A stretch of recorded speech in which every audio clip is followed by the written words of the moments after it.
जय हिंद दोस्तों। आज हम लोग फिर बात करेंगे कि एसएससी जीडी में कौन कौन से क्वेश्चन पूछे गए हैं और उन क्वेश्चन का क्या सॉल्यूशन है। देखिए, ये जो क्वेश्चन आप देख रहे हैं ये आपका 21 फरवरी और 22 फरवरी के दिन में मैंने कुछ क्वेश्चन को कलेक्ट किया है, ठीक है। और उन क्वेश्चन को मैं आपको बताने वाला हूं कि किस तरह से सॉल्व किया जा सकता है। अगर आप एसएससी जीडी की एग्जाम देने वाले हैं तो आपको कुछ हेल्प मिलेगा, और जो स्टूडेंट तैयारी कर रहे हैं तो उनको भी पता चल सकेगा कि किस तरह से एग्जाम में क्वेश्चन पूछा जाता है। देखिए, पहला जो क्वेश्चन है ना, यह आपका इक्वेशन पर आधारित है, यानी समीकरण पर आधारित क्वेश्चन है। इस क्वेश्चन में कह रहा है कि 3 गो किताब है और 6 गो कलम है, और इन दोनों का मिलाकर जो मूल्य है वह 3000 रुपए है, ठीक है। अब यह पता नहीं है कि एक किताब या एक कलम का मूल्य कितना है, यह पता नहीं है।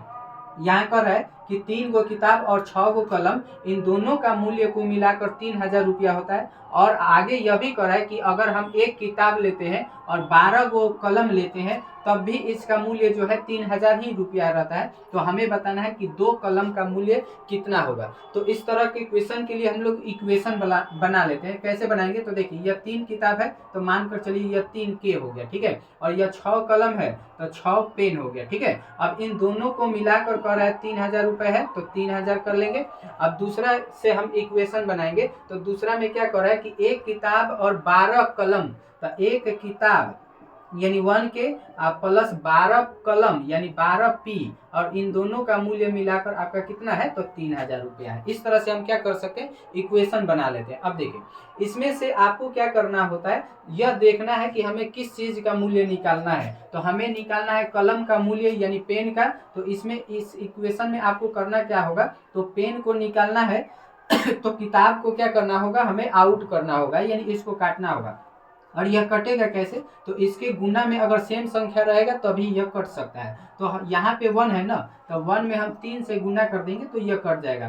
तो गुना करेंगे तो यह हो जाएगा 3 के आप प्लस यह 12 3 कितना हो जाएगा 36 पी। और यहाँ पे ध्यान दीजिएगा, गुना करेंगे तो सब में गुना होता है, और 3 से 3000 में गुना करेंगे तो 9000 हो जाएगा। अब इसमें से क्या करेंगे, प्रथम वाला जो इक्वेशन है 3 के प्लस 6 पी बराबर 3000, इसको हम क्या कर लेंगे, घटा लेंगे। तो साइन यहाँ पे अगर हम सबका साइन चेंज कर देंगे तो 3 के से 3 के क्या हो जाएगा, कट जाएगा। अब 36 गो पी में से 6 गो पी आपका घट जाएगा, तो घट कर आएगा 30 गो पी। अब बराबर के इधर 9000 में से 3000 घटेगा तो कितना बचेगा, 6000 बचेगा, ठीक है। अब देखिए, तो 0 से 0 कट गया, और 3 से काटेंगे तो 3 दूनी 6, 0 का 0, यानी पी का मान आया 200, यानी एक गो कलम का मान आपका 200, एक गो कलम का मान 200। तो हमें बताना है कि 2 गो कलम का मूल्य कितना होगा। तो 2 से हम गुना कर देंगे 200 में, तो आपका कितना हो जाएगा, 400 2 कलमों का मूल्य हो जाएगा, ठीक है।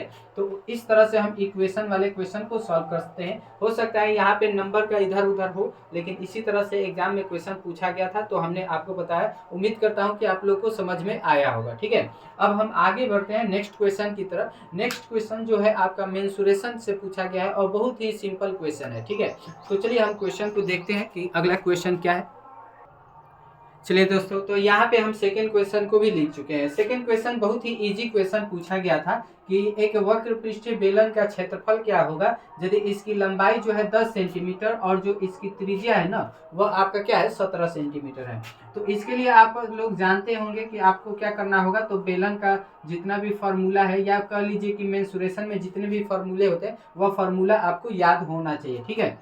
तो इस क्वेश्चन में है ना कि जैसे यह आपका एक बेलन हो गया, तो इस बेलन की आपका जो त्रिज्या है ना, त्रिज्या आपका कितना है 17 सेंटीमीटर का, और जो लंबाई है, लंबाई का मतलब इस बेलन की ऊंचाई जो है वह 10 सेंटीमीटर का है। तो हमें इसका वक्र पृष्ठीय क्षेत्रफल यानी एरिया निकालना है, और बेलन का एरिया यानी वक्र पृष्ठीय क्षेत्रफल का फॉर्मूला होता है 2πr/h। अब इसका आंसर जो है ना, जनरली आपका आंसर जो दिया रहता है एग्जाम में वह पाई में ही शायद दिया हुआ होगा, ठीक है। और जनरली हम लोग पाई में भी इसका आंसर देते हैं, तो 2 इंटू पाई रहने देंगे, और आर का मान आपका कितना है 17 इंटू एच आपका कितना है 10 सेंटीमीटर है। एक मिनट, एच आपका 10 है तो 10 रख देंगे। अब यहाँ से 17 से 2 में गुना करिएगा तो 17 दूना के 34, और 10 से गुना करेंगे तो एक 0 बैठ जाएगा, यानी 340 पाई इसका क्या हो जाएगा, आंसर हो जाएगा। इसमें ज़्यादा तो दिक्कत नहीं है क्योंकि यह डायरेक्ट फार्मूला पे बेस है। तो इस तरह से बेलन से भी और गोला से भी कुछ क्वेश्चन पूछे गए हैं। ठीक है, तो उम्मीद करता हूं कि आप लोग को यह भी समझ में आया होगा। अब देखिए, अब हम अगला क्वेश्चन की बात करते हैं। तो अगला क्वेश्चन जो है इंपॉर्टेंट है, वह आपका अनुपात और समानुपात से पूछा गया क्वेश्चन है। ठीक है, तो चलिए हम अगला क्वेश्चन को देखते हैं। देखिए, तो यहाँ पे जो तीसरा क्वेश्चन है आपका अनुपात पर ही क्वेश्चन है। और क्वेश्चन यह करा है, सबसे पहले हम लोग क्वेश्चन को समझ लेते हैं। क्वेश्चन क्या करा है कि दो संख्या है और इनका जो अनुपात है वह 3:4 है। यानी दो संख्या के बीच का जो रेशियो है वह 3:4 का है, 3:4 का है। ठीक है, और कह रहा है कि यदि इन दोनों संख्या को अगर जोड़ा जा रहा है तो जोड़ने पर 210 हमें प्राप्त होता है। तो हमें यह बताएं कि दोनों संख्या का गुणनफल क्या होगा, यानी हमसे पूछ रहा है गुणनफल का मान। ठीक है, तो देखिए इस तरह के इक्वेशन में किया क्या जाता है, तो जो संख्या का आपका अनुपात दिया है, संख्या का अनुपात दिया है 3:4, इसी अनुपात से हम लोग क्या कर लेते हैं, संख्या को मान लेते हैं। यानी इसको x के रूप में, जैसे यह आपका 3 है तो 3x और दूसरी है 4 तो इसको 4x, यानी आपका पहली संख्या हो गया 3x मान लिया जाता है, और जो दूसरी संख्या है वह हो गया 4x हो गया। ठीक है, यानी जब भी अनुपात में इस तरह से क्वेश्चन दे तो आपको करना क्या है, उस अनुपात में प्रथम अनुपात को पहली संख्या मानना है x के रूप में, दूसरा अनुपात को क्या करेंगे, x के रूप में दूसरी संख्या मान लेंगे। ठीक है, अब यहाँ से हम लोग क्वेश्चन को तोड़ सकते हैं। क्वेश्चन कर रहा है कि इन दोनों संख्या का योगफल जो है 210 है। तब 3x और 4x जोड़िएगा तो कितना हो जाएगा, 7x बराबर 210 हो जाएगा। जोड़कर 210 के बराबर हो जाएगा 7 से यह आपका 210 जो है 30 बार में कट जाएगा, 70 का 21, 0 का 0, यानी x का मान आ गया आपका 30। अब यहाँ से पूछ रहा है, कह रहा है कि दोनों संख्या का गुणनफल का मान कितना होगा। तो पहली संख्या निकालने के लिए x का मान आपका 30 आया है, न कि यह कोई संख्या है, यह केवल x का मान आया है। तो पहली संख्या निकालने के लिए इस x के मान 30 से आपको 3 में गुना करना होगा। तो 30 से 3 में गुना करेंगे तो 30 3 कितना होगा, 90 हो जाएगा। ठीक है, और दूसरी संख्या है 4x, तो 4 में हम 30 से गुना करेंगे तो 4 3 12, 120 हो जाएगा। ठीक है, अब यहाँ से क्या करना होगा आपको, 90 यह पहली संख्या है और दूसरी संख्या क्या है 120।